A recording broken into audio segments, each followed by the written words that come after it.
Dylan McDonald. I'm going to be palpating the low back area in the lumbar region. Before I get started, I'm going to ask my patient for their consent. Is it okay if I touch your low back? Yes. Note that the patient did give consent. So the first thing I want to find is the iliac crest, and so I can push down right here. Here's the iliac crest. Move directly over, and that's the L4 spinous process. And in between there, L4 spinous process, there's a little divot, and the next spinous process is L3. So the inner spinous process and the L3 spinous process.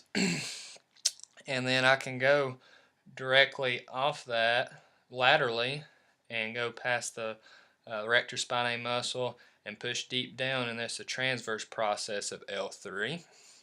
And I can go back across this muscle belly. Here's the rectus spinae, and to know that I'm on that muscle belly, I ask the patient to lift their shoulders off the table, and I can feel it contract underneath my fingers. Also, I can find the 12th rib as I push up in that first bony prominence, and it goes obliquely to the spinal column, and I feel that little hump, and that's where the rib meets with transverse process T12.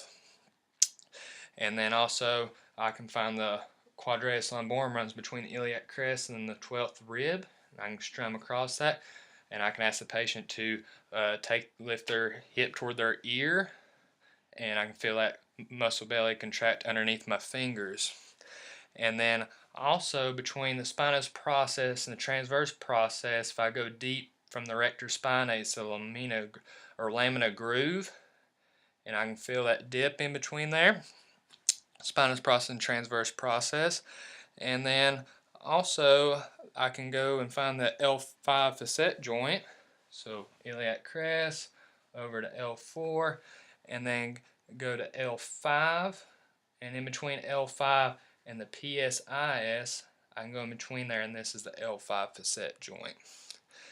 And then also as I can find the multifidus muscle in between L5 and S1, so here's L5 still, and then S1, and they go in oblique fashion between the spinous process and inferiorly to transverse process. So I can push my finger right here and ask the patient to extend their left leg up toward the ceiling, and I can feel that contract underneath my fingers, and that is it.